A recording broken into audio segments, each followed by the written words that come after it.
ഒരു ദൈവ പൈതലിന്റെ ജീവിതത്തിൽ ഉള്ള ഏറ്റവും വലിയ ഒരു അനുഗ്രഹമാണ്, അഥവാ യേശു ഒരു ദൈവ പൈതലിന് ഞാൻ ഇതാ നിങ്ങൾക്ക് നൽകിയിരിക്കുക എന്ന് ഓപ്പണായിട്ട് പറഞ്ഞ ഒരു കാര്യമാണ് സമാധാനം.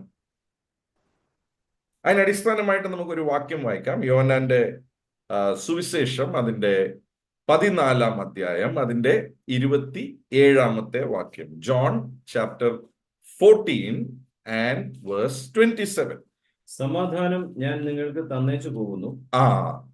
യേശു തന്നേച്ചു പോകുന്നു എന്ന് പറഞ്ഞ ഒറ്റ കാര്യം ശ്രദ്ധിച്ചു കേൾക്കണം. യേശു ഞാൻ നിങ്ങൾക്ക് തന്നേച്ചു പോവുക എന്ന് പറഞ്ഞ ഒറ്റ കാര്യം സമാധാനമാണ്. I am giving it to you.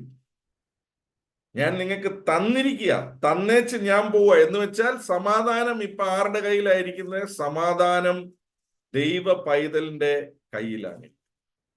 ഞാൻ വീണ്ടും പറയാം, സമാധാനം ഞാൻ നിങ്ങൾക്ക് തന്നേച്ചു പോകുക എന്ന് പറഞ്ഞാൽ ഞാനിപ്പം ഒരു സാധനം ഒരു ബ്രദറിന്റെ കയ്യിൽ കൊടുത്തിട്ട് പോയാൽ ആ സാധനം ആ ബ്രദറിന് കൊടുത്തതാ. It is given. അതുപോലെ യേശു പോകുമ്പോൾ ഞാൻ നിങ്ങൾക്ക് തന്നിട്ട് പോവുക എന്ന് പറഞ്ഞൊരു കാര്യമാണ് സമാധാനം. സമാധാനത്തിനകത്ത് എല്ലാം ഉണ്ട്. Every wellbeing is inside peace. നമ്മുടെ എല്ലാ പ്രശ്നങ്ങളിലും നമ്മൾ ഏറ്റവും കൂടുതൽ പ്രയാസപ്പെടുന്നത് അതിന്റെ അടിസ്ഥാനം എവിടെയാന്ന് ചോദിച്ചാൽ നമ്മുടെ സമാധാനം നഷ്ടപ്പെടുന്നത്. ഏത് പ്രശ്നമായിക്കോട്ടെ, ഒരു രോഗം, അല്ലെങ്കിൽ ഒരു സാമ്പത്തിക ബുദ്ധിമുട്ട്, അല്ലെങ്കിൽ കുഞ്ഞുങ്ങളുടെ ഒരു കാര്യം, ഏത് കാര്യമാണേലും ആദ്യം നഷ്ടപ്പെടുന്നത് സമാധാനമാണ്. പക്ഷെ യേശു തൻ്റെ മക്കൾക്ക് താൻ വാഗ്ദാനം ചെയ്ത കാര്യമാണ് എന്റെ സമാധാനം എന്ന് പറഞ്ഞാൽ ലോകം തരുന്നത് പോലെയുള്ള സമാധാനമല്ല. നമുക്ക് ആ വാക്യം ഒന്നുകൂടെ വായിക്കാം. യോഹന്നാൻ 14:27 വായിക്കപ്പെടുന്നു. ശ്രദ്ധിക്കുക. സമാധാനം ഞാൻ നിങ്ങൾക്ക് തന്നേച്ചു പോകുന്നു, എന്റെ സമാധാനം ഞാൻ നിങ്ങൾക്ക് തരുന്നു. ലോകം തരുന്നത് പോലെയല്ല ഞാൻ ലോകം തരുന്നത് പോലെയല്ല. അതിനാ അത് അങ്ങനെ പറഞ്ഞിരിക്കുന്നത്? ബിക്കോസ് ലോകത്തിന് ഒരു ടൈപ്പ് സമാധാനം നൽകാൻ പറ്റും. ഇപ്പൊ ഒരു കുടിയനെ സംബന്ധിച്ച് അല്പം മദ്യപിക്കുമ്പോൾ ഒരു സമാധാനം ലഭിച്ചതുപോലെ തോന്നും. അത് ലോകം തരുന്ന സമാധാനം. പക്ഷെ ആ കുടിയുടെ കെട്ട് വിട്ട് കഴിയുമ്പോൾ പിന്നെയും സമാധാനം. ചിലപ്പോൾ ഒരു സിനിമ കാണുന്ന ആൾക്ക് സിനിമ കാണുമ്പോൾ ഒരു സമാധാനം തോന്നും. പക്ഷെ അല്പസമയം കഴിഞ്ഞ് കുറച്ച് കഴിയുമ്പോൾ ആ സമാധാനം പിന്നെയും പോയി. അതുകൊണ്ടാണ് പറഞ്ഞത് ലോകം തരുന്നത് പോലെ അല്പം നേരത്തേക്കിന് തന്നിട്ട് അല്പം നേരത്തേക്കിന് പുറകോട്ട് വലിക്കുന്ന ഒരു ടൈപ്പ് സമാധാനം അല്ല മക്കളെ ഞാൻ നിങ്ങൾക്ക് തരുന്നത്. എപ്പോഴും എന്നേക്കും നിങ്ങളുടെ കൂടെ വസിക്കാനുള്ള ഒരു സമാധാനമാണ് ഞാൻ നിങ്ങൾക്ക് നൽകുന്നത്. ആ സമാധാനം ദൈവ മക്കളുടെ അവകാശമാണ്. എന്ന് വെച്ചാൽ നമ്മൾ വേറൊരു രീതിയിൽ പറഞ്ഞാൽ എപ്പോഴും ഒരു ദൈവ പൈതൽ സമാധാനത്തിലാണ് വസിക്കേണ്ടത്. ലോകപ്രകാരമായി ചിലർ പറയും, ഈ ഒരു പ്രശ്നവും കൂടെ ഒന്ന് തീർന്ന് കിട്ടിയിരുന്നെങ്കിൽ എൻ്റെ ജീവിതത്തിൽ കുറച്ചുകൂടെ സമാധാനം വന്നിരുന്നേ, മോളുടെ ആ കല്യാണവും കൂടെ ഒന്ന് നടന്നിരുന്നേൽ ഒന്ന് സമാധാനമായിരുന്നേ, മോന്റെ ആ ജോലിയും കൂടെ കിട്ടിയിരുന്നേൽ ഒന്ന് സമാധാനമായിരുന്നേ. ലോകത്തിന്റെ സമാധാനം എല്ലാം ഒരു കാര്യം നടക്കുന്നതുമായിട്ട് ലിങ്ക്ഡ് ആണ്. പക്ഷെ യേശുവിന്റെ സമാധാനം ഒരു കാര്യവുമായിട്ട് ലിങ്ക്ഡ് അല്ല. എപ്പോഴും ആ സമാധാനം പ്രസന്റ്. ഒരു കാര്യം നടന്നാലും ഒരു കാര്യം നടന്നിട്ടില്ലേലും, ഒരു കാര്യം അനുകൂലമായാലും ഒരു കാര്യം പ്രതികൂലമായാലും ആ സമാധാനം അവിടെ ഉണ്ട്. എങ്കിലും പലപ്പോഴും ദൈവമക്കൾ സമാധാനമില്ലാതെ കഷ്ടപ്പെടുന്നു. ചിലർ ചിന്തിക്കുന്ന ഈ സമാധാനം എങ്ങാണ്ട് പോയി. ഇല്ല, സമാധാനം പോകത്തില്ല. ബിക്കോസ് യേശു ഒരു കാര്യം തന്നേച്ചു പോയെന്ന് പറഞ്ഞിട്ട് അത് തിരിച്ചെടുക്കത്തില്ല. യേശു തന്നേച്ചു പോയത് നമ്മുടെ കയ്യിൽ തന്നെ ഉണ്ട്. ആ സമാധാനം ആർക്കും തിരിച്ചെടുക്കാൻ പറ്റത്തില്ല. പക്ഷെ വളരെ വിലപ്പെട്ട ഒരു സന്ദേശം അതിന്റെ തൊട്ട് താഴെ പറയുന്നുണ്ട്. ലോകം തരുന്നത് പോലെയല്ല ഞാൻ നിങ്ങൾക്ക് തരുന്ന സമാധാനം എന്ന് പറഞ്ഞിട്ട് പറയുക. വായിച്ചേ. നിങ്ങളുടെ ഹൃദയം കലങ്ങരുത്, ഭ്രമിക്കുകയും അരുത്. നിങ്ങളുടെ ഹൃദയം കലങ്ങരുത്. ഇംഗ്ലീഷ് ബൈബിളിൽ പറയുന്ന let not your heart be troubled. neither let it be afraid. ഈ ലെറ്റ് നോട്ട് എന്ന് വെച്ചാൽ എന്നറിയാവോ? അതിന്റെ എക്സാക്ട് മീനിങ്, നമ്മൾ ഈ വീട് വാടകയ്ക്ക് കൊടുക്കുമ്പോൾ നമ്മൾ വാതുക്കൽ ഒരു ബോർഡ് എഴുതിയിടും, ടു ലെറ്റ് എന്ന് വെച്ചാൽ ഈ വീട് വാടകയ്ക്ക് കൊടുക്കാനായിട്ട് റെഡിയാണ്. യേശു പറയാം, നിങ്ങളുടെ ഹൃദയത്തെ എന്നാ ചെയ്യരുത്, നിങ്ങളുടെ ഹൃദയത്തെ അനുവദിച്ചു കൊടുക്കരുത്, കലങ്ങാനായിട്ട് അനുവദിക്കരുത്, കലങ്ങാനായിട്ട് അനുവദിക്കരുത്. അപ്പൊ കലങ്ങാനായിട്ട് നിങ്ങൾ അനുവദിച്ചാൽ ആദ്യത്തെ കാര്യം, അവൻ ഹൃദയത്തെ കലക്കും, പിശാച്.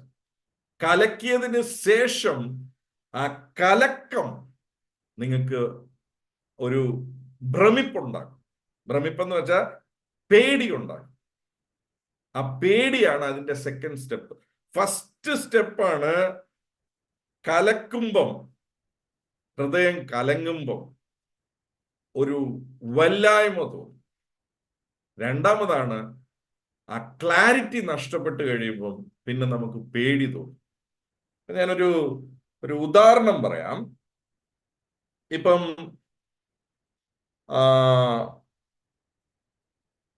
ഇതാണ് ഹൃദയം എന്നിരിക്കട്ടെ. ഈ ഹൃദയത്തിനകത്ത് ഇരിക്കുന്ന ഇതാണ് സമാധാനം എന്നിരിക്കട്ടെ. ഇപ്പം നമുക്കിത് നല്ല ബെസ്റ്റായിട്ട് കാണാം, നല്ല ക്ലിയറാണ്, നല്ല ബെസ്റ്റായിട്ട് കാണാം. ഇതിനകത്ത് ക്ലാരിറ്റി ഉണ്ട്. എപ്പം നമുക്ക് ക്ലാരിറ്റി ഉണ്ടോ അപ്പം നമുക്ക് സമാധാനമുണ്ട്. ഒരു കാര്യത്തെക്കുറിച്ച് നമുക്ക് എപ്പോഴാണ് ആശങ്ക വരുന്നതെന്ന് ചോദിച്ചാൽ, ഒരു കാര്യത്തെക്കുറിച്ച് നമുക്ക് എപ്പോഴാണോ ക്ലാരിറ്റി ഇല്ലാത്ത, ക്ലാരിറ്റിക്ക് ഒരു നല്ല മലയാളം വാക്ക് എന്നാ പറയാവുന്ന, ക്ലാരിറ്റി എന്ന് വെച്ചാൽ വ്യക്തത. Very good. ഒരു കാര്യത്തെക്കുറിച്ച് നമുക്ക് എപ്പോൾ വ്യക്തത ഇല്ലയോ, പ്രത്യേകിച്ച് ഭാവിയെക്കുറിച്ച് എപ്പോൾ വ്യക്തതയില്ലാതെ വരുന്നു, കുടുംബജീവിതത്തെക്കുറിച്ച് വ്യക്തതയില്ലാതെ വരുന്നു, സാമ്പത്തികത്തെക്കുറിച്ച് വ്യക്തതയില്ലാതെ വരുന്നു, കുഞ്ഞുങ്ങളുടെ കാര്യത്തെക്കുറിച്ച് വ്യക്തതയില്ലാതെ വരുന്നു, അപ്പോഴാണ് ഈ സമാധാനം നഷ്ടപ്പെടുന്നത്. പക്ഷേ എങ്ങനെയാണ് സമാധാനം നഷ്ടപ്പെടുന്നത്? സമാധാനം നഷ്ടപ്പെടാനുള്ള ആദ്യത്തെ ടെക്നിക്കാണ്. അതുകൊണ്ടാണ് യേശു പറഞ്ഞത്, നിങ്ങളുടെ ഹൃദയം കലങ്ങാൻ എന്നാ ചെയ്യരുത്, സമ്മതിക്കരുത്. അപ്പൊ ഇത് ഓൾറെഡി ഈ പുള്ളി നല്ല ചൂടുവെള്ളം, ഇതിപ്പോൾ ഈ പുള്ളി ഓൾറെഡി ചൂടായിരിക്കുക. ഇപ്പൊ എന്താ, ഇത് നല്ല സുഖമായിട്ട് കലക്കം. പിശാച് എപ്പോഴും നോക്കുന്ന ഒരു കാര്യമാണ്, ആദ്യത്തെ കാര്യമാണ് ആരുടെ ഹൃദയത്തെ കലക്കാൻ സാധിക്കും. യേശു പറഞ്ഞു, നിങ്ങളുടെ ഹൃദയം കലങ്ങിപ്പോകരുത്. ഡു നോട്ട് ലെറ്റ് എന്ന് വെച്ചാൽ നിങ്ങളുടെ ഹൃദയത്തെ കലക്കാൻ നിങ്ങൾ എന്നാ ചെയ്യരുത്, സമ്മതിക്കരുത്. പക്ഷെ ഇപ്പം ഈ സമാധാനത്തെ പിശാചിന് എന്നാ ചെയ്യാൻ സാധിക്കും? വളരെ എളുപ്പം എന്നാ ചെയ്യാൻ സാധിക്കും? കലക്കാൻ സാധിക്കും. ഈ കലക്കം സംഭവിക്കുമ്പം തന്നെ ഇതിനകത്ത് ഒരു കറണ്ട് പാസ്സാകുന്നുണ്ട്. ഇതിപ്പോ ആ തെളിഞ്ഞ വെള്ളത്തെ ഇങ്ങനെ അനക്കാൻ തുടങ്ങുമ്പം തന്നെ ഒരു വെല്ലായ്മയാകാൻ തുടങ്ങും. അതുകൊണ്ടാണ് പറഞ്ഞ ആദ്യത്തെ സ്റ്റെപ്പാണ് കലക്കുക. പിശാച് നോക്കുന്നത് ആരുടെ ഹൃദയത്തിനകത്ത് എനിക്ക് കലക്കാൻ പറ്റും. ഇപ്പൊ ഈ കലക്കാൻ സാധിക്കുമെന്ന് പിശാച് കണ്ടു കഴിഞ്ഞാല്, വൺസ് പിശാചിന് ഇത് കലക്കാൻ സാധിക്കും എന്നുള്ളത് കണ്ടു കഴിഞ്ഞാല്, പിശാച് ചെയ്യുന്ന അടുത്ത കാര്യമാണ്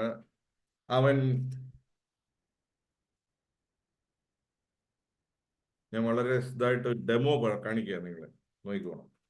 പിശാച് കലക്കാൻ സാധിക്കുന്ന ഹൃദയത്തിൽ എന്നാ ഇട്ട് തരുമെന്ന് ചോദിച്ചാൽ, നല്ല കലക്കുന്ന ചിന്ത അങ്ങോട്ട് ഇട്ട് തരും. അപ്പോ ഇപ്പൊ എന്നാ സംഭവിച്ചു? സാമ്പത്തികത്തെ കുറിച്ച് കുറെ കലക്കങ്ങൾ അങ്ങോട്ട് ഇട്ടപ്പോഴത്തേക്കിന് ഇപ്പം ചോദ്യം, ഇപ്പൊ സമാധാനം ആര് കൊണ്ടുപോയി? ഹലോ, സമാധാനം ഇതിനകത്തുണ്ടോ അതോ വല്ലവരും കൊണ്ടുപോയോ? സമാധാനം ഈ ഗ്ലാസ്സിനകത്ത് നിന്ന് വല്ലവരും കൊണ്ടുപോയായിരുന്നോ? നല്ല തെളിഞ്ഞ വെള്ളം ഇതിനകത്ത് ഉണ്ടായിരുന്നു. പക്ഷെ അത് കലക്കാൻ പറ്റുമെന്ന് പിശാച് കണ്ട ഉടനെ ആശങ്കകളുടെ ചിന്തയിട്ട് ഇപ്പൊ നല്ല കലക്കുക മാത്രമല്ല, ഇപ്പൊ സമാധാനം എന്തിയെന്ന് ചോദിച്ചാൽ നമ്മൾ എന്നാ പറയും? സമാധാനം പോയെന്ന് പറയും. പോയിട്ടില്ല, നമ്മൾ കലക്കാൻ അനുവദിച്ചു. ഇത് കലക്കാൻ നല്ല എളുപ്പമാണ് എന്ന് മനസ്സിലായി കഴിഞ്ഞാൽ അടുത്തത് പുള്ളി എന്നാ ചെയ്യുമെന്ന് വെച്ചാൽ കുറച്ചുകൂടെ ഗ്രാവിറ്റി കൂടിയ മക്കളുടെ കാര്യത്തെ കുറിച്ചുള്ള ആശങ്ക ഇട്ട് തരും. അപ്പോ ഇപ്പൊ നല്ല ബെസ്റ്റായി. ഇപ്പോ ഇതാർക്കെങ്കിലും കുടിക്കാൻ വേണം. ഇത് കുടിച്ചാൽ എന്നാ സംഭവിക്കുമെന്ന് നിങ്ങൾക്ക് അറിയാമല്ലോ. ഇതാണ് ഹൃദയത്തിന്റെ അവസ്ഥ. ശ്രദ്ധിക്കേണ്ട രണ്ട് പ്രധാനപ്പെട്ട കാര്യങ്ങൾ. എന്റെ സമാധാനം എവിടെ പോയി? എന്റെ സമാധാനം യേശു കൊണ്ടുപോയില്ല. എന്റെ സമാധാനം ഇതിനകത്ത് തന്നെ ഉണ്ട്. പക്ഷെ എന്റെ സമാധാനത്തെ കലക്കാനായിട്ടുള്ള ടു ലെറ്റ്, അവനെ സമാധാനം കലക്കാൻ ഞാൻ അനുവദിച്ചത് കൊണ്ട് ആശങ്കകൾ ഇട്ട് കലക്കാൻ തുടങ്ങി. ഇപ്പം ഈ ഒരു സ്റ്റേജില് തിരിച്ച് സമാധാനത്തിലേക്ക് വരാനായിട്ട് വലിയ ബുദ്ധിമുട്ടാണ്. ഞാൻ ഇനി ഒരു രഹസ്യം പറയട്ടെ. നിങ്ങളിൽ പലരും മിക്കവാറും ഞായറാഴ്ച രാവിലെ സഭായോഗത്തിന് ഇങ്ങനെയാ വരുന്നത്. പിന്നെ ഒരു പരുവത്തിൽ ഇത് അരിച്ച് ഗുണിച്ച് വലിച്ച് ഫിൽട്ടർ ചെയ്ത് ഒരു പരുവത്തിലാക്കി ഒരു പറവയൊക്കെ അവസാനമാകുമ്പോൾ പറപ്പിച്ചാണ് മീറ്റിംഗ് ഇന്ന് അയക്കുന്നത്. തിങ്കളാഴ്ച ആവുമ്പം പിന്നെയും കലക്കി ജി നല്ല കലക്കി കലക്കി കലക്കി കലക്കി ഒരു പരുവാവും. അണ്ടർസ്റ്റാൻഡ്, സമാധാനം പുതിയതായി നൽകപ്പെടുകയല്ല. സമാധാനം എൻ്റെ കയ്യിൽ യേശു തന്നിരിക്കുക. എന്റെ ഹൃദയത്തെ കലക്കാനായിട്ട് ഞാൻ അനുവദിച്ചാൽ എന്റെ സമാധാനം കലങ്ങിപ്പോകും. അനുവദിക്കുന്നതും അനുവദിക്കാത്തതും ഞാൻ. അപ്പോ ഇപ്പൊ ഞാൻ വേറൊരു കാര്യം പറയാം. ഇപ്പൊ വേറൊരു സംഭവം ഞാൻ കാണിച്ചു തരാം. ഇപ്പൊ ഞാൻ കാണിക്കാൻ പോകുന്ന കുറച്ചുകൂടെ ഇതായിട്ടുള്ള സാധനമാണ്.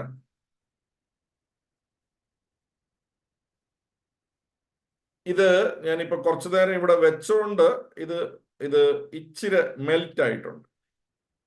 നല്ല ഫ്രോസൺ കണ്ടീഷനിലായിരുന്നു ഞാൻ ഇത് ഇവിടെ വെച്ചിരുന്നത്. ഇപ്പൊ കുറച്ചു നേരം ഇവിടെ ഇരുന്നപ്പം മെൽറ്റായി, ഇച്ചിരി മെൽറ്റായി. പക്ഷെ ഇത് ഫുള്ള് ഇത് ഐസായിട്ട് ഇത് മാറിയിരിക്കുമ്പം ഇതിനെ കലക്കാനായിട്ട് സാധിക്കത്തില്ല. എന്ന് വെച്ചാൽ യേശുവുമായിട്ടുള്ള പ്രണയബന്ധത്തിൽ എൻ്റെ ജീവിതമാകുമ്പോൾ എൻ്റെ ഈ ഹൃദയത്തെ കലക്കാൻ പിശാചിനെ കൊണ്ട് പറ്റത്തില്ല. ഇപ്പൊ ഇവിടെ ഒരു സംഭവം വെച്ച് ഇതിപ്പോ ഇച്ചിരി മെൽറ്റ് ആയിട്ടുണ്ട്. അപ്പൊ ഇവിടം ഇടിച്ചു നോക്കിയാ ഇവിടെ ഹാർഡാ, ഒന്നും ചെയ്യാൻ പറ്റത്തില്ല. You cannot do anything. ഇതിപ്പോ ഞാൻ പറഞ്ഞല്ലോ, ഞാൻ കുറച്ചു നേരം ഇവിടെ വെച്ചോണ്ട് ഇച്ചിരി വെള്ളം ഇതായതാണ്. പക്ഷേ കുറച്ച് വേണം വെള്ളം ഇങ്ങോട്ട് ഒഴിച്ചിട്ട് ഊറ്റിയിട്ടില്ല. അപ്പം ഈ എൻ്റെ ഹൃദയം എപ്പോൾ യേശുവിൽ ചിത്തയാകുന്നു, അതാണ് നമുക്കൊരു വാക്യം, വളരെ മനോഹരമായിട്ടുള്ള ഒരു വാക്യമാണ്. നോക്കിയേ, ഇപ്പൊ നോക്കിയേ, ഇപ്പൊ നോക്കിയോ. ഇപ്പൊ ഇതേ ഹൃദയ, ഇതേ സമാധാന. ഇപ്പൊ ഈ പുള്ളിയെ ഞാൻ എന്നാ കലക്കാൻ നോക്കിയാൽ ഈ പുള്ളി കലങ്ങത്തില്ല. സൗണ്ടൊക്കെ വരുന്നുണ്ടോ, പക്ഷെ കലങ്ങത്തില്ല. കലക്കാൻ പറ്റത്തില്ല. അതാണ് do not let your heart be troubled. നിങ്ങളുടെ ഹൃദയത്തെ കലങ്ങാൻ നിങ്ങൾ അനുവദിച്ചാലേ കലങ്ങത്തുള്ളൂ. അപ്പൊ ഹൃദയത്തെ എന്നാ ചെയ്യണം? We have to keep it protected. ഹൃദയത്തെ എങ്ങനെയാ പ്രൊട്ടക്ട്? അതുകൊണ്ടാണ് ഈ വാക്യം നമുക്ക് വായിക്കാം. യെശയ്യാവിന്റെ പുസ്തകം 26-ാം അധ്യായം അതിന്റെ 3-ാമത്തെ വാക്യം നമുക്ക് വായിക്കാം. യെശയ്യാവിന്റെ പുസ്തകം 26-ന്റെ-3 വായിക്കപ്പെടുന്നു. ശ്രദ്ധിക്കാം. സ്ഥിരമാനസൻ നിന്നിൽ ആശ്രയം വെച്ചിരിക്കുകൊണ്ട് നീ അവനെ പൂർണ്ണ സമാധാനത്തിൽ കാക്കുന്നു. സ്ഥിരമാനസൻ എന്ന് വെച്ചാൽ you will keep him in perfect piece whose mind is stayed on you. യേശുവിൽ മാത്രം ആശ്രയിക്കുന്ന ഒരു വ്യക്തിയാണെങ്കിൽ, അപ്പൊ എന്റെ ആശ്രയം എപ്പോ യേശുവിൽ നിന്ന് മാറുന്നോ ഹൃദയം കലങ്ങാൻ തുടങ്ങും. എന്റെ കൂട്ടായ്മ എപ്പോൾ യേശുവിൽ നിന്ന് മാറുന്നോ ഹൃദയം കലങ്ങാൻ തുടങ്ങും. കലങ്ങുമ്പോഴാണ് ആകുല ചിന്തകൾ എൻ്റെ ഉള്ളിലിട്ട് കലക്കാനായിട്ട് പിശാച് നോക്കുന്നത്. കലക്കുമ്പോൾ എൻ്റെ സമാധാനം എവിടെയും പോയിട്ടില്ല, പക്ഷെ സമാധാനം ഇപ്പൊ തിരിച്ചറിയാൻ മേലാത്ത രീതിയിൽ അത് വേറൊരു പരുവത്തിലാകുന്നതാണ് അസമാധാനം തോന്നുന്നത്. പക്ഷെ സമാധാനം എവിടെയും പോയിട്ടില്ല, സമാധാനം അവിടെ തന്നെ ഉണ്ട്. ആ സമാധാനത്തെ ആകുല ചിന്തകൾ ഉപയോഗിച്ച് അതിനെ വേറൊരു പരുവമാക്കുന്നതാണ് പിശാചിന്റെ പരിപാടി. അതുകൊണ്ടാണ് യേശു പറഞ്ഞത് നിങ്ങളുടെ ഹൃദയം കലങ്ങാൻ സമ്മതിക്കരുത്. അതേ സ്ഥാനത്ത് ആ ഫ്രീസറിനകത്തിരിക്കുന്നു,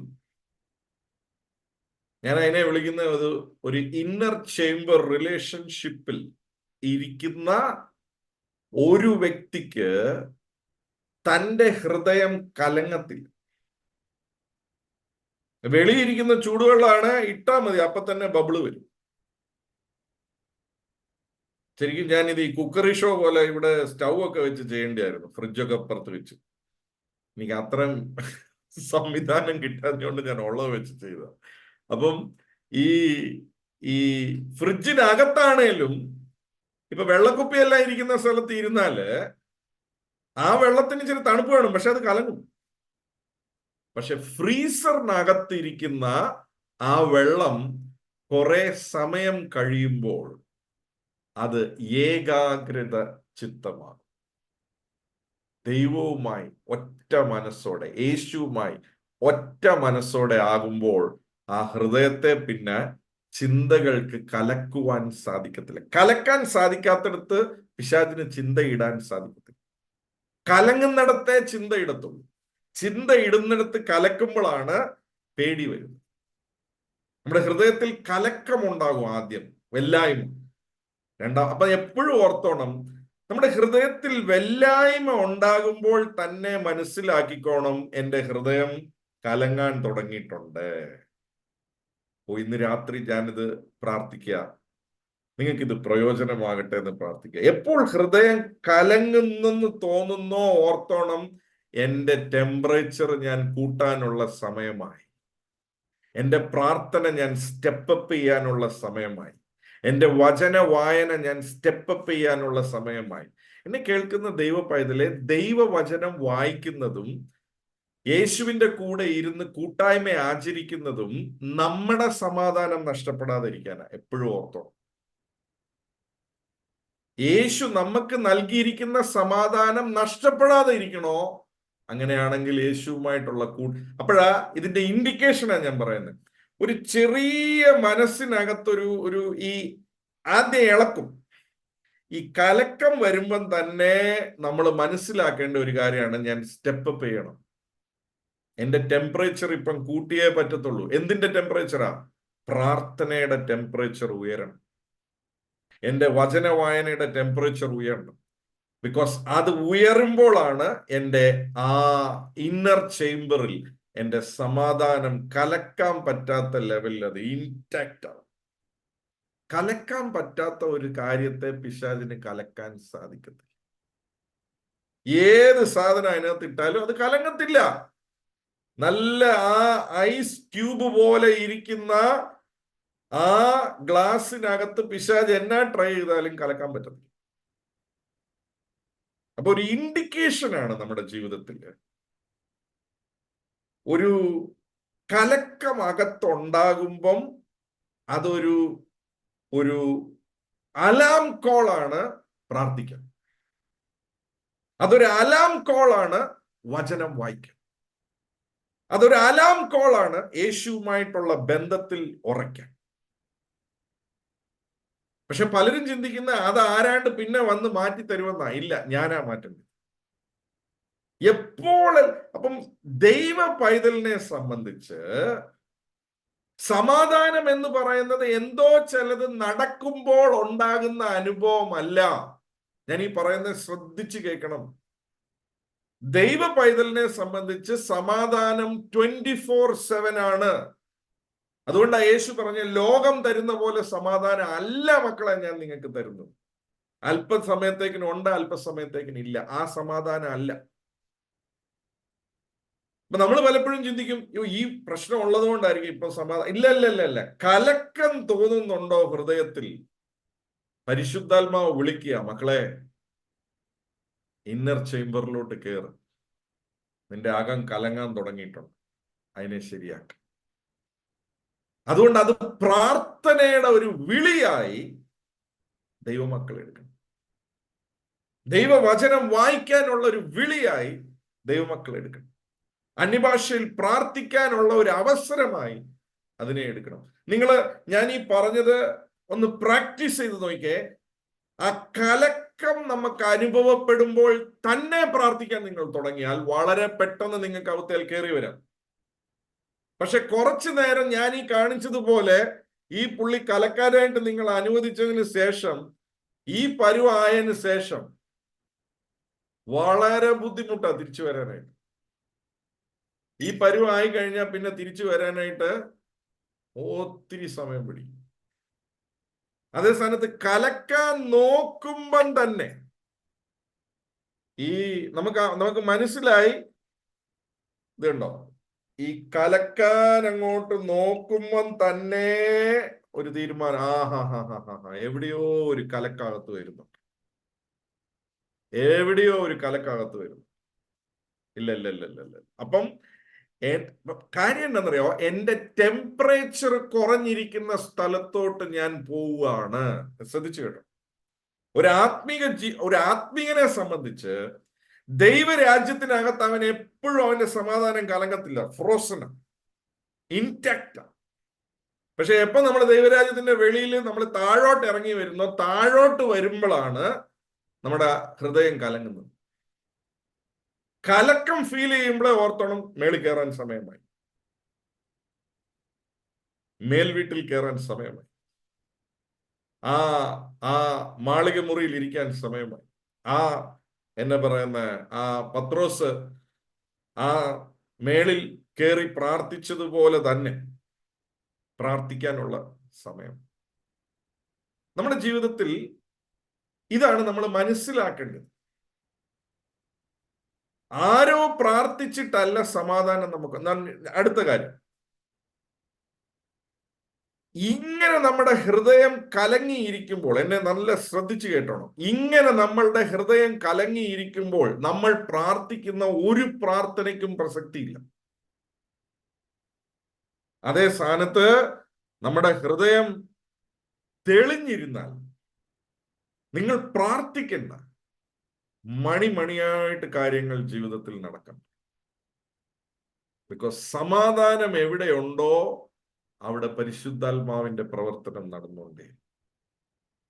അതുകൊണ്ടാണ് റോമർ 14:17 പറയുന്നത്, ദൈവരാജ്യം ഭക്ഷണവും പാനീയവുമല്ല, നീതിയും സമാധാനവും പരിശുദ്ധാത്മാവിലുള്ള സന്തോഷവും. സമാധാനവും സന്തോഷവും ദൈവ പൈതലിനെ സംബന്ധിച്ച് ഇൻഡിക്കേഷനാണ് ഞാൻ ദൈവരാജ്യത്തിന്റെ അകത്താണ്. കലക്കവും വിലാപവും ആകുലതയും ഇൻഡിക്കേഷനാണ് ഞാൻ താഴോട്ട് ഇറങ്ങി പോവാണ്. എപ്പോ ആ കലക്ക അനുഭവപ്പെടുന്നു അപ്പൊ തന്നെ സ്റ്റെപ്പ് അപ്പ് ചെയ്യാനുള്ള സമയമാണ്. അതൊരു അലാം കോളാണ്. സ്വർഗം തരുന്ന ഒരു അലാം കോള പ്രാർത്ഥി. സ്വർഗം തരുന്ന അലാം കോള, കേറി വാ, കം ഹിയർ. താഴോട്ട് ഇറങ്ങരുത്. ആ ഫ്രിഡ്ജിനകത്ത് ഫ്രീസർ ഏറ്റവും പൊക്കത്തിലായിരിക്കും, അതിന്റെ ഏറ്റവും മേളില് ആ ഇരിക്കുന്ന പുള്ളിക്ക് മാത്രമേ ഈ കലക്ക ഇല്ലാത്ത ലെവലിലേക്ക് എപ്പോഴും ആകാൻ പറ്റും. അതുപോലെ തന്നെ അങ്ങനെ ഒരു ഇന്നർ ചേംബർ, ആ ഫ്രിഡ്ജിനകത്ത് പല സ്ഥലങ്ങളിൽ ഇരിക്കാം, പക്ഷെ അവർക്കൊന്നും ഈ അനുഭവം ഉണ്ടാകുന്നില്ല. ഈ ഫ്രോസൺ അനുഭവം ആ ഏറ്റവും കൂടുതൽ ടെമ്പറേച്ചർ ഉള്ളിടത്ത് മാത്രമേ സംഭവിക്കത്തുള്ളൂ. അതുപോലെ തന്നെ ദൈവരാജ്യത്തിനകത്തോട്ട് ദൈവരാജ്യത്തിനകത്താണോ അവിടെ സമാധാനം. എപ്പോഴും ഓർക്കണം, എനിക്ക് സമാധാനം നഷ്ടപ്പെടുന്നു, എനിക്കൊരു കലക്കം തോന്നുന്നു, എൻ്റെ ഉള്ളിൽ ഒരു വെല്ലായ്മ തോന്നുമ്പം തന്നെ ഓർത്തോണം, അപ്പം ചിന്തിക്കരുത് എന്തോ പ്രാർത്ഥിക്കാത്തതിന്റെ കുഴപ്പം അല്ല. പ്രാർത്ഥിക്കാൻ വിളിക്കുക പരിശുദ്ധ, പ്രാർത്ഥിക്കാനുള്ള ഒരു കോളിങ്. കം കം കം പ്രേ, കേറ്, മേളിലോട്ട് കേറ്.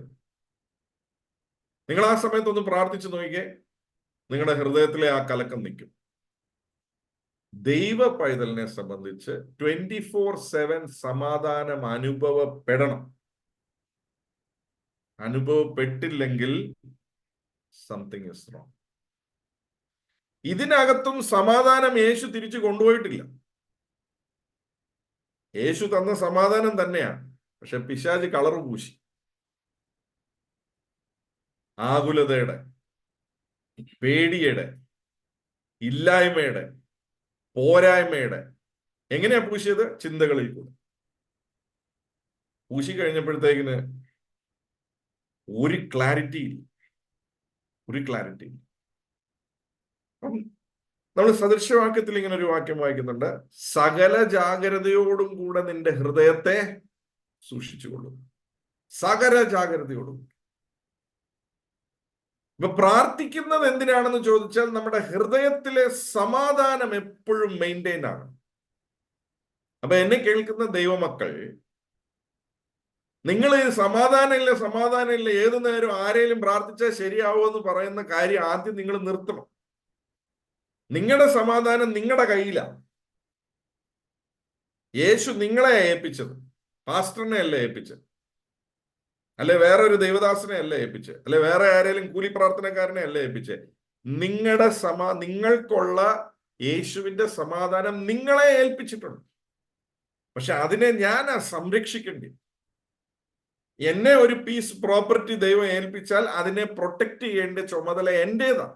ഒരു വസ്തു എന്നെ ഏൽപ്പിച്ചാൽ ഞാനാ അത് ഗാർഡ് ചെയ്യേണ്ടി, പ്രൊട്ടക്ട് ചെയ്യേണ്ടി. അങ്ങനെ നമ്മൾ ഗാർഡ് ചെയ്യുകയും പ്രൊട്ടക്ട് ചെയ്യുകയും ചെയ്യുമ്പോൾ അതിനകത്തൊന്നും കയറാതെ സൂക്ഷിക്കേണ്ട ചുമതല എന്റേതാണ്. അപ്പൊ അങ്ങനെ അതിനെ പ്രൊട്ടക്ട് ചെയ്യുന്ന ഒരു വ്യക്തിയുടെ ജീവിതത്തിൽ പലരും ചിന്തിക്കുന്ന സമാധാനത്തിന് എന്താ ബ്രദറെ അത്ര പ്രസക്തി? സമാധാനത്തിലാണ് എന്നെ കേൾക്കുന്ന പ്രിയപ്പെട്ടവരെ എല്ലാം അടങ്ങിയിരിക്കും. ഞാൻ ഒരു കാര്യം കൂടെ പറഞ്ഞ് ഞാൻ പ്രാർത്ഥിക്കുവാനായിട്ട് ആഗ്രഹിക്കുക. യേശു പറഞ്ഞു നമുക്ക് അക്കരയ്ക്ക് പോകാമെന്ന് പറഞ്ഞു. അത് വചനമാ. യേശു പറഞ്ഞ വാഗ്ദത്ത, അക്കരയ്ക്ക് പോകാമെന്ന് പറഞ്ഞാൽ പോയിരിക്കും. പക്ഷെ അവിടെ ഇടയ്ക്ക് നമ്മൾ കാണുന്നു കാറ്റും കടലും അവിടെ രൂക്ഷമാകുന്നു. അവിടെ വലിയ തിരമാലകള് അടിച്ചു കയറുന്നു. പക്ഷേ ഈ വെളിയിലുള്ള എരച്ചില്, ഈ വെളിയിലുള്ള രൂക്ഷത, കാറ്റിന്റെയും കടലിന്റെയും രൂക്ഷത ശിഷ്യന്മാരുടെ ഹൃദയത്തിനുള്ളിൽ കയറി. ബോട്ടിൽ കയറി യേശുവും ശിഷ്യന്മാരും ആ യാത്ര ചെയ്ത ബോട്ടിനകത്തത് കയറി. പക്ഷെ ഹൃദയത്തിൽ ഒരു വ്യത്യാസം ഉണ്ടായിരുന്നു. ശിഷ്യന്മാരുടെ ഹൃദയത്തിൽ ആ രൂക്ഷത കയറി. എന്നാൽ യേശുവിന്റെ ഹൃദയത്തിൽ യേശുവിന്റെ സമാധാനത്തെ അതിന് അനക്കാൻ പറ്റി. അതാണ് വ്യത്യാസം. അവിടെയാണ് നമ്മൾ പഠിക്കേണ്ടത്. ഒരേ സാഹചര്യം, കാറ്റ് രൂക്ഷമായി അടിക്കുന്നു, കടലിന്റെ തിരമാലകള് അകത്തോട്ട് കയറി വരുന്നു.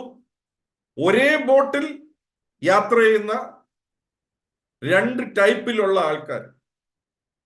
ഒരിടത്ത് യേശു അമരത്ത് തലകണ വെച്ച് കിടന്ന് ഉറങ്ങുന്നു. മറുവശത്ത് ശിഷ്യന്മാര് ഞങ്ങൾ മരിച്ചു പോകുന്നതിൽ നിനക്ക് യാതൊരു വിചാരവും ഇല്ലയോ എന്ന് ചോദിച്ച് പാനിക്കാകുന്നു. എന്താ കാര്യം? അവരുടെ ഹൃദയത്തിലെ സമാധാനത്തെ പിശാച് കലക്കാൻ തുടങ്ങി. ബോട്ടിനകത്ത് കയറിയ വെള്ളം എപ്പ ശിഷ്യന്മാരുടെ ഹൃദയത്തിനകത്ത് കയറിയോ അവർക്ക് നിക്കക്കള്ളിയില്ലാതെ. എന്നാൽ ബോട്ടിനകത്ത് വെള്ളം കയറി, പക്ഷെ യേശുവിന്റെ അകത്ത് വെള്ളം കയറിയില്ല. യേശുവിന്റെ ഹൃദയത്തിനകത്ത് വെള്ളം കയറാത്തത് കൊണ്ട് യേശു ഉറക്കത്തിൽ നിന്ന് എഴുന്നേറ്റ് വന്ന ഉടനെ കാറ്റിനെയും കടലിനെയും ശാസിച്ചു. ഇംഗ്ലീഷ് ബൈബിളിൽ ഇങ്ങനെയാ പറയുന്നത്, പീസ്, ബി സ്റ്റിൽ. സമാധാനം, മിണ്ടിപ്പോയത്. അതിന്റെ എക്സാക്ട് ട്രാൻസ്ലേഷൻ അതാ. Peace, be still. എന്നാ സംഭവിച്ചെന്നറിയാവോ? യേശുവിന്റെ ഉള്ളിലുള്ള സമാധാനം കാറ്റിനെയും കടലിനെയും അടക്കി. പക്ഷെ ശിഷ്യന്മാരുടെ ഉള്ളിലുള്ള അസമാധാനം കാറ്റിനും കടലിനും വീര്യം കൂട്ടി.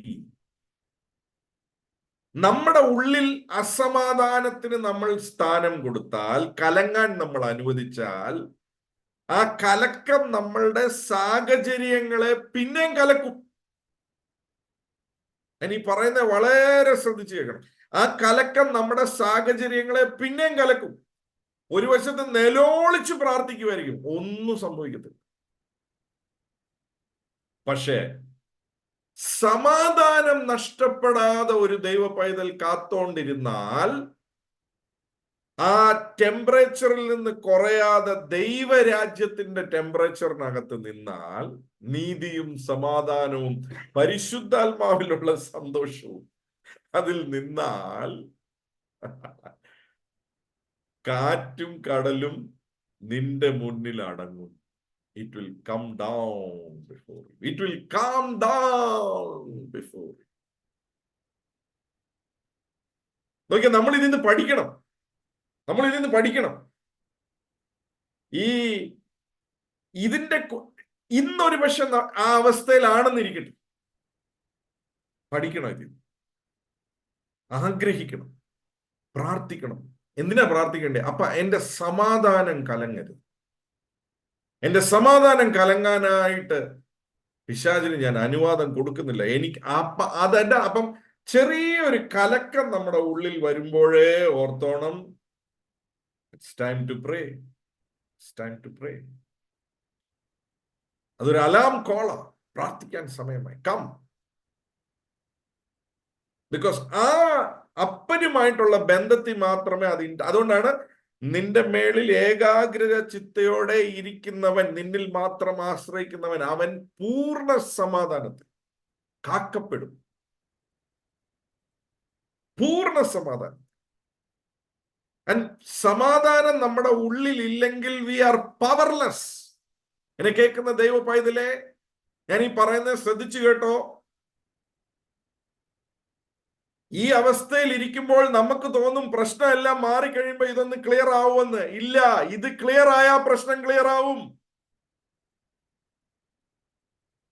ഇത് വലിയൊരു മർമ്മമാണ്. പിശാച് പറയും, എടാ ഇത് കുഴപ്പമില്ല, പിന്നെ ഇട്ട് കലക്കിക്കൊണ്ടിരിക്കും. ഇത് ക്ലിയർ ആകാനാ പ്രാർത്ഥിക്കേണ്ടത്, ഇത് മാറാനായിട്ടാ പ്രാർത്ഥിക്കേണ്ടത്, ഈ അകത്തെ സമാധാനം ക്ലിയർ ആയി വരാനായിട്ടാ പ്രാർത്ഥിക്കേണ്ടത്. ബിക്കോസ് ഇത് ക്ലിയർ ആണെങ്കിൽ ഏത് കാറ്റും ഏത് കടലും നിന്റെ മുന്നിൽ മുട്ടുമടക്കും. ഇന്ന് രാത്രി പരിശുദ്ധാത്മാവ് ചിലരോട് സംസാരിക്കുന്നുണ്ടെന്ന് എനിക്കറിയാം. He is calling you. ഈ കലക്കം പ്രശ്നം മാറുമ്പോ അല്ല ഈ കലക്കം മാറുന്നേ, ഈ കലക്കം മാറിയാ പ്രശ്നം മാറും. ഇന്ന് രാത്രി ഞാൻ ഇതൊരു ദൂതായിട്ടാ പറയുന്നത്. നിങ്ങളുടെ ചില പ്രശ്നങ്ങൾ കലക്കം മാറുമ്പോഴല്ല അകത്തെ കലക്കം മാറുന്നേ. അകത്തെ കലക്കം മാറിയാൽ പ്രശ്നങ്ങൾ മാറും, രോഗങ്ങൾ മാറും, ബന്ധനങ്ങൾ മാറും, കാര്യങ്ങൾ തിരിഞ്ഞു വരും. നിങ്ങൾ ഏതാണോ നിങ്ങൾക്ക് പ്രയാസപ്പെടുത്തുന്ന ആ കാര്യങ്ങൾ നേരെ തിരിഞ്ഞ് നിങ്ങളുടെ മുന്നിൽ മുട്ടുമടക്കുന്ന രീതി. യേശുവിന്റെ 3.5 വർഷത്തെ ശുശ്രൂഷയുടെ ഏറ്റവും വലിയ സീക്രട്ട് ആയിരുന്നു ഉള്ളിലെ സമാധാനം നഷ്ടപ്പെടത്തില്ല. അതുകൊണ്ടാ അവസാനം യോഹന്നാൻ 14 ക്രൂശിലേക്ക് പോകുന്നതിന് തൊട്ടു മുന്നേ ഉള്ള സംസാരങ്ങൾ അതെല്ലാം. ആ 3.5 വർഷത്തെ സമാധാനം ഇൻടാക്റ്റ് ആയിട്ട് ഭൂമിയിൽ കാത്ത സമാധാനത്തെ ശിഷ്യന്മാരോട് പറയാം, ഞാൻ നിങ്ങൾക്ക് തന്നേച്ചു പോവുക, പിടിച്ചോ, എടുത്തോ. അത് എടുക്കാവോ? ഞാൻ എടുത്ത ഒരാളെ ഒന്നുകൂടെ ഓർമ്മിപ്പിക്കാം. ഇതേ ബോട്ടിൽ ഉണ്ടായിരുന്ന പത്രോസായിരുന്നു, കാറിക്കൂവി വിളിച്ച പത്രോസായിരുന്നു. പക്ഷേ എവിടെയോ തന്റെ നാഥന്റെ സമാധാനത്തെ കുറിച്ച് താൻ പഠിച്ചു.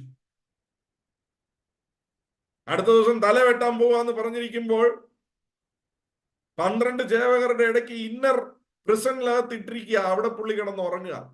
തന്റെ നാഥൻ എങ്ങനെ ഉറങ്ങിയോ അതുപോലെ പുള്ളി ഉറങ്ങുക. അത് അത് എഴുതി വെച്ചിരിക്കുന്നതിന്റെ കാരണം എന്നാണെന്നറിയാവോ? യേശുവിൽ വ്യാപരിച്ച അതേ സമാധാനം, കലക്കമില്ലാത്ത അതേ സമാധാനം നമ്മുടെ ഉള്ളിലും വ്യാപരിക്കാം, നമുക്കും അതുപോലെ ജീവിക്കാം. ഇന്ന് രാത്രി ഞാൻ ആഗ്രഹിക്കുക, എന്റെ കൂടെ ചേർന്നത് എത്ര പേര് ആഗ്രഹിക്കുന്നുണ്ട്? ഏത് സാഹചര്യത്തിലും കലക്കമില്ലാത്ത ഒരു ഹൃദയം ഈസ് പോസിബിൾ ഫോർ യു. നിനക്കത് സാധ്യമാണ്. അത് സാധ്യമായതുകൊണ്ടാണ് യേശു സമാധാനം കൊടുത്തിട്ട് പോയത്. അവിടെ നമ്മൾ കാണുന്ന ഒരു കാര്യമാണ്, ദൂതൻ വന്ന് തട്ടി ഉണർത്തി ഓരോ ഡോറും തുറന്നു. ഞാനിത് പറയുമ്പോൾ ഒരു ദൂത് ഞാൻ പറയാൻ പോവാം. നിനക്ക് മുന്നിൽ അടഞ്ഞു കിടക്കുന്ന വാതിലുകളുടെ താക്കോല് നിന്റെ കയ്യിൽ കാണത്തില്ല പത്രോസേ. പക്ഷെ നിന്റെ ഉള്ളിലെ സമാധാനത്തിന് ആ കതകുകളെ തുറക്കാനുള്ള ദൂതനെ കൊണ്ടുവരാനുള്ള ശക്തിയുണ്ട്. ഇന്ന് രാത്രി ഇതൊരു ദൂതായി ഞാൻ പറയാ. നിനക്ക് മുന്നിൽ അടഞ്ഞു കിടക്കുന്ന വാതിലുകളുടെ താക്കോൽ ഒരു പക്ഷെ നിന്റെ കയ്യിലില്ല, പക്ഷെ നിന്റെ ഉള്ളിലെ സമാധാനത്തിന് അതിനെ തുറക്കാൻ സാധിക്കുന്ന ദൂതനെ നിന്റെ ജീവിതത്തിലേക്ക് കൊണ്ടുവരാനുള്ള ശക്തിയുണ്ട്. It has the power. ഏതാ വലിച്ചത്? പത്രോസ് പ്രാർത്ഥിച്ചതായിട്ട് അവിടെ എഴുതിയിട്ടില്ല. സഭ പ്രാർത്ഥിച്ചതായിട്ട് എഴുതിയിട്ടുണ്ട്. സഭ പ്രാർത്ഥിച്ചതായിട്ട് എഴുതിയിട്ട് പത്രോസ് വന്നിട്ട് അവര് പറഞ്ഞു, പോടി, അയാളിപ്പം വരാൻ പോവല്ല, അയാളെ ചാകം കിടത്തി. പ്രാർത്ഥിക്കുന്ന അയാൾ വരാനായിട്ടാ. അപ്പം ഒരു പെണ്ണ് പറഞ്ഞു, വേണ്ടത് പത്രോസ് വാദിക്കുന്നത്, പോടി, അതുമല്ല, അയാളുടെ ദൂതം വല്ലതും ആയിരിക്കും, അയാൾ പിന്നെ വരാൻ പോവല്ല, രാവിലെ കൊല്ലാൻ പോവുക. അത്ര വിശ്വാസത്തിലാണ് അവര് പ്രാർത്ഥിക്കുന്നു. സഭയുടെ പ്രാർത്ഥനയ്ക്ക് അത്ര വിശ്വാസം ഉണ്ടായിരുന്നു. പക്ഷേ തന്റെ ഉള്ളിലുള്ള സമാധാനം ദൂതനെ ഇറക്കിക്കൊണ്ടുവന്നു.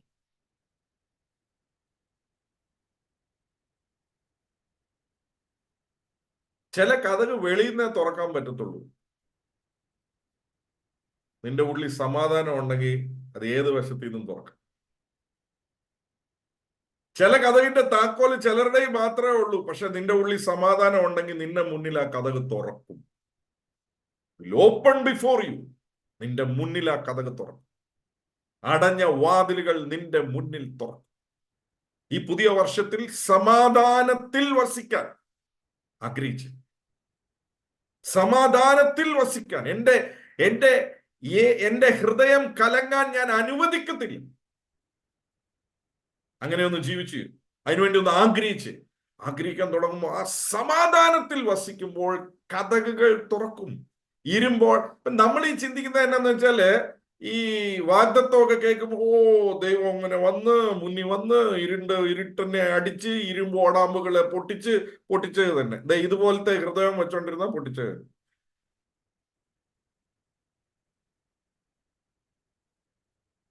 ക്ലാരിറ്റി, അകത്തെ സമാധാനം ഉണ്ടോ? പൊട്ടിക്കും. അതുകൊണ്ട് തന്റെ പ്രിയനോ അതവൻ ഉറക്കത്തിൽ ഉറങ്ങിക്കിടക്കുന്ന പത്രോസിന് തന്നെ അറിയത്തില്ല ഇത് സ്വപ്നമാണോ റിയൽ ആണോ എന്ന്. വെളി വന്നതിന് ശേഷം പുള്ളിക്ക് പിടികിട്ടിയ, ഇത് റിയലാണ്. അടഞ്ഞ വാതിലുകൾ തുറക്കും. ഈ വർഷം അടഞ്ഞ വാതിലുകൾ തുറക്കും. ഈ വർഷം നിന്റെ മുന്നിൽ പ്രതികൂലമായതെല്ലാം അടങ്ങുന്ന വർഷമാണ്. പക്ഷെ എന്നെ കേൾക്കുന്ന ദൈവ പൈതലെ, മർമ്മം രഹസ്യം സമാധാനത്തിലാണ്. ചിലര് ചിന്തിക്കുന്ന വാതിൽ തുറക്കുമ്പോൾ സമാധാനം വരുമായിരിക്കുമെന്ന്. വന്നത് തന്നെ വരത്തില്ല. എന്റെ സമാധാനമാണ് എന്റെ വാതിലിനെ തുറക്കുന്നത്. എന്റെ സ്വസ്ഥതയാണ് എന്റെ വാതിലിനെ തുറക്കുന്നത്. വാതിൽ തുറക്കുമ്പോ അല്ല സമാധാനം. രാത്രി എത്ര പേര് റെഡിയാ എന്റെ കൂടെ ചേർന്ന് പ്രാർത്ഥിക്കാനായിട്ട്? നിങ്ങളുടെ ഹൃദയം കലങ്ങിപ്പോകരുത്.